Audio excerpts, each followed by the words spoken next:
The streets of Birmingham, England, packed today with fans who wanted to say their goodbyes to Ozzy Osbourne. Ozzy Osbourne's funeral just happened, and while the headlines captured the crowd, the music, and the tributes, you didn't see everything.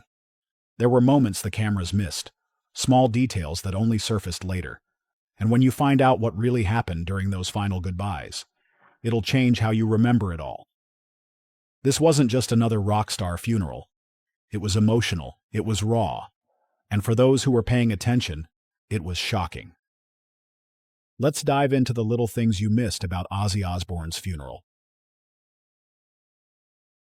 Final wishes. Ozzy Osbourne, the legendary frontman of Black Sabbath, passed away on July 22, 2025, at the age of 76. He was at home in Buckinghamshire, surrounded by his wife Sharon and their children. According to a statement from the family, he had been battling multiple health complications related to Parkinson's disease, spinal issues, and other age-related problems. His final days were spent quietly, with close family staying by his side. There were no dramatic incidents. The family later confirmed that his death was peaceful. Ozzy had been dealing with health struggles for several years. Back in 2020, he publicly revealed his Parkinson's diagnosis and had undergone multiple surgeries on his spine after a fall in 2019. Despite long periods of rehabilitation, his mobility remained limited. By early 2025, insiders said he was largely confined to a wheelchair and required full-time care at home. Reports claimed that in the last 2 months, his condition had sharply declined. According to close sources, he had privately said goodbye to several friends and longtime collaborators in June. People like that, make concerts happen. And I don't know what to say, man. I've been laid up for like fucking 6 years. And it's so, you've got no idea how I feel. His death came only weeks after what was described as his final public appearance, a farewell concert held in Birmingham, his birthplace, on July 5th. That show marked the end of his decades-long music career. He performed seated but made it clear to the crowd that he wanted to end things on his own terms. The show was symbolic more than it was musical, and while some questioned whether he would make it through the set, he did. That appearance was carefully planned, and family members were said to be on site in case anything went wrong. After the performance, Ozzy returned home and stayed out of the public eye until his death. Before he passed, Ozzy had spoken several times about what he wanted his funeral to be like. He had said in interviews that he didn't want a sad, mournful event. Instead, he wanted people to laugh, drink, and play Sabbath. He reportedly told his family that if anyone cried too much, he'd come back and haunt them for being boring. Sharon confirmed in past interviews that her husband wanted something that would celebrate his life rather than dwell on his death. Family sources say that Ozzy was involved in planning parts of his funeral before he died. He had chosen songs he wanted played, which included some of his own classics, along with music that inspired him as a young man. He reportedly requested no traditional church service and didn't want eulogies that sounded like PR speeches. His instructions, according to family insiders, were simple. Keep it real. No fake crying. The Osbourne family did not announce his death to the public immediately. It was first shared privately with friends, former bandmates, and longtime associates. Media outlets confirmed the news late in the afternoon through statements released by the family. Fans began gathering outside his home in Buckinghamshire within hours. Some brought flowers, some carried records, and a few stood in silence without saying a word. Online tributes flooded in from every corner of the world, from former bandmates to global celebrities, all acknowledging what Ozzy had meant to the history of rock. Behind the scenes, Sharon began working with organizers in Birmingham to coordinate a public tribute. She knew how much the city meant to her husband, and reports say she was firm in making sure it would be a proper send-off. But the private side of things was kept under tight control. A family-only event was said to be held in the days following his passing, though no photos or details were released. Everything the family did at this stage followed Ozzy's instructions. He wanted no drama, just music, memories, and meaning. But is this really how it all went down? The procession. On July 30th, 2025, the city of Birmingham came to a full stop. What had been in the works for several days became reality that morning. A public funeral procession to honor Ozzy Osbourne. The route was mapped out by the family with help from local officials, and it reflected key locations from Ozzy's life. The procession started in the Aston neighborhood, where he grew up, and moved through city streets toward Broad Street, where a bench bearing his name sits across from the Black Sabbath bridge. Crowds started forming hours before the motorcade began. By the time the hearse appeared, thousands had lined the sidewalks, standing in silence, holding signs, and wearing shirts that bore Ozzy's image. Many were visibly emotional, but the mood matched the spirit of celebration Ozzy had requested. People clapped, chanted his name, and played his music from portable speakers. The tribute was public, loud, and unmistakably tied to the city's identity. Local police blocked off roads to allow the motorcade to pass without interruption.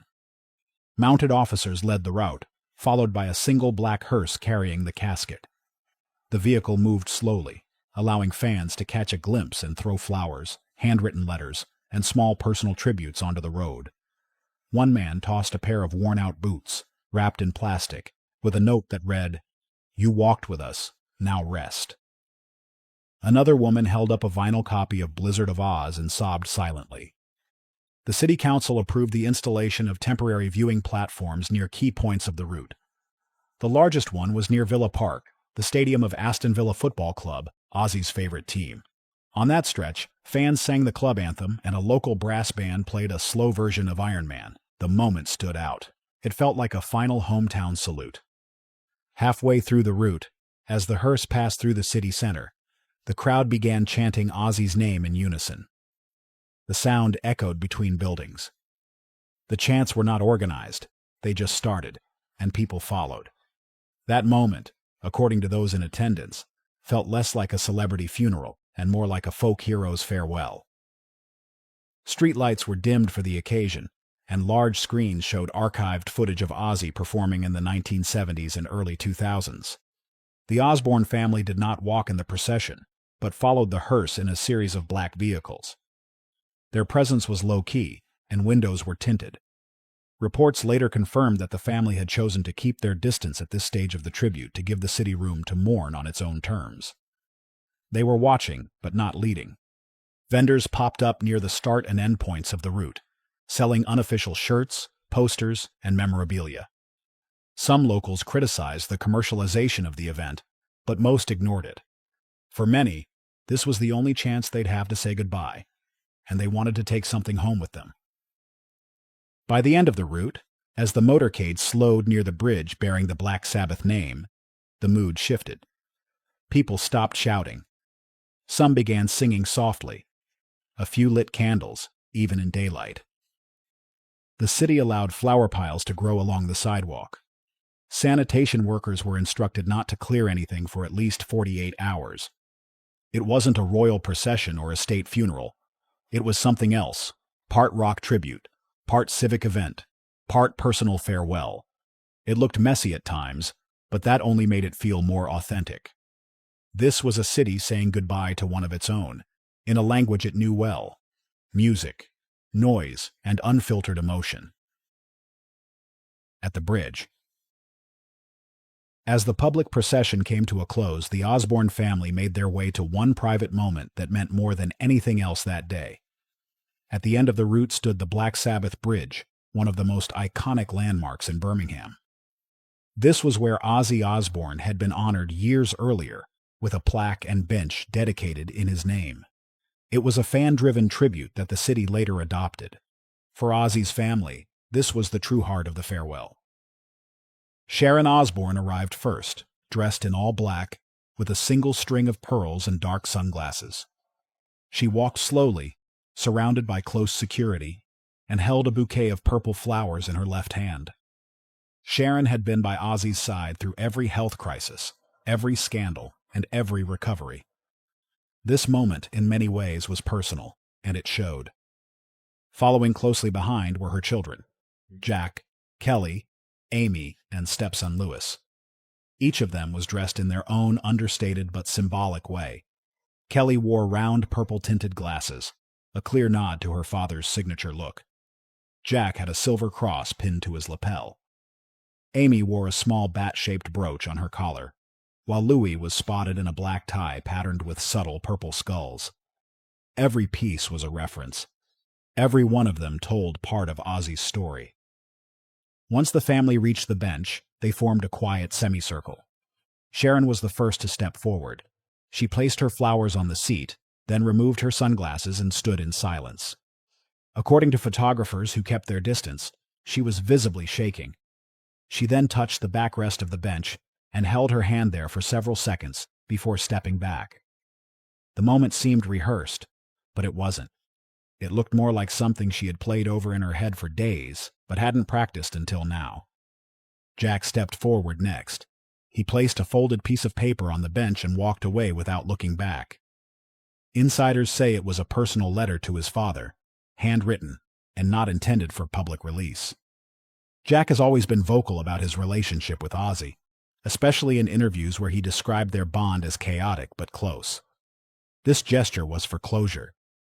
Kelly, who had stayed close to Sharon until that point, finally approached the bench and sat beside the flowers for a moment. She didn't say anything, but leaned forward, resting her hand lightly on the wood. A few minutes later, she whispered something no one could hear, then got up and rejoined the group.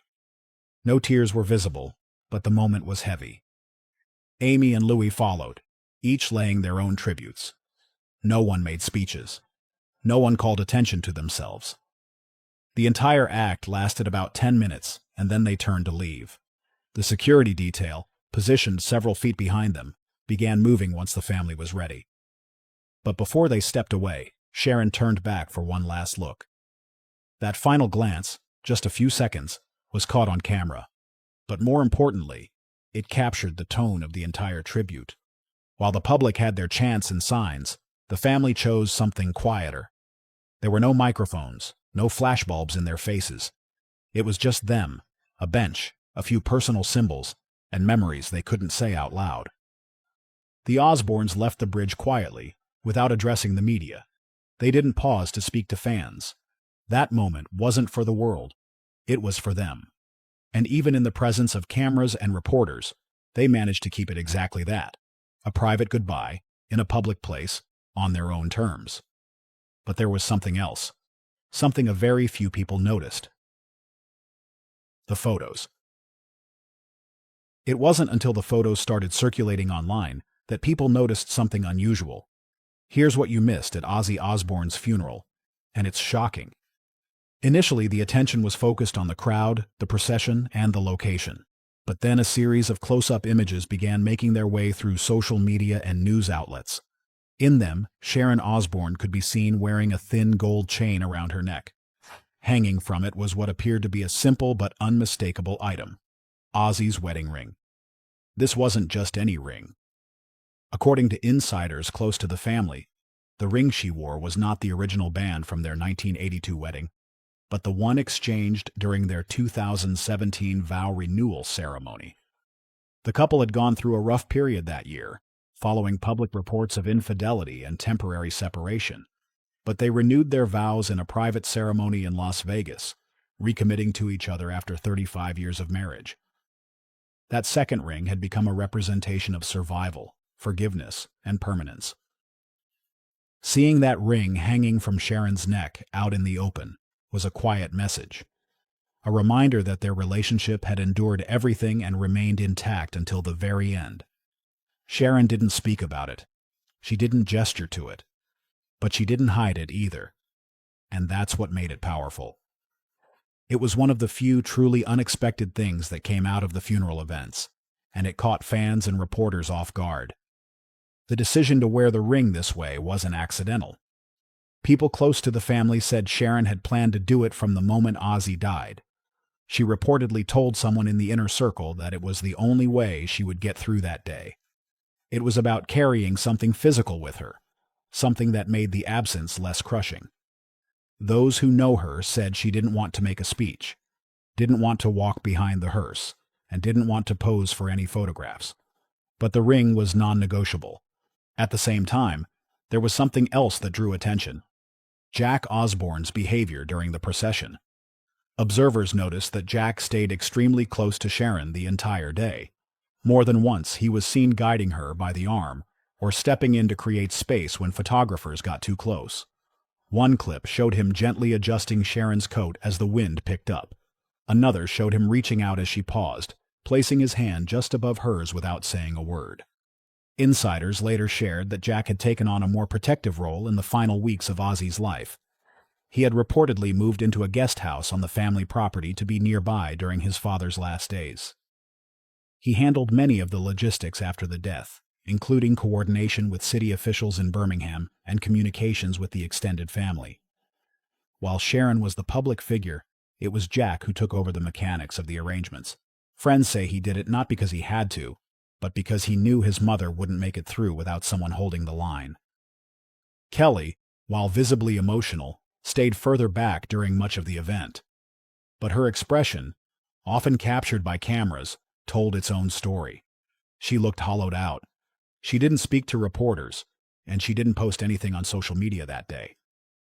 Instead, the post came a day later, in the form of a single photo of a vintage microphone with a caption that simply read, "Silence says more."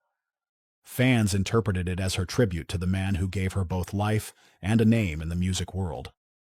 In the end, the chain, the ring, Jack's support, and Sharon's silence combined into one image that ended up carrying more weight than any speech could have. It was grief, loyalty, and finality, all wrapped into one moment nobody was prepared for.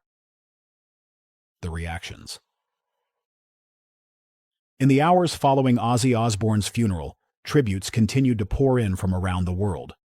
Rock legends, former collaborators, and fans shared memories, performances, and personal stories.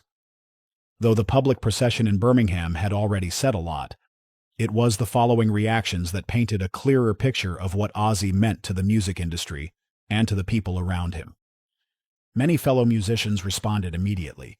Tony Iommi, Ozzy's longtime bandmate from Black Sabbath, released a short but heartfelt statement calling him irreplaceable.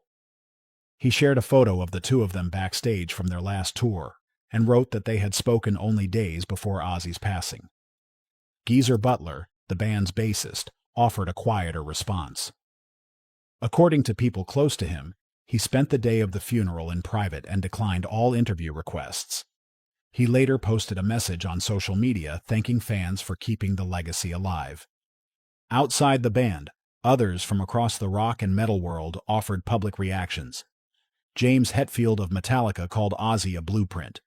Axl Rose, known for rarely speaking on public events, wrote a personal message on his band's website about seeing Black Sabbath for the first time as a teenager and how it changed his life. Lars Ulrich said in a radio interview that Ozzy's death felt like a chapter closing for everyone in heavy music. Back in the UK, Birmingham's mayor issued a statement recognizing Ozzy's cultural and civic contributions.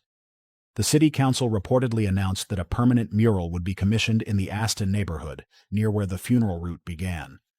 Locals began leaving candles, photos, and handwritten messages under the Black Sabbath bridge, even after the formal events ended. Cleanup crews were instructed to leave these items untouched for several days. At the same time, fans across the world organized their own tributes.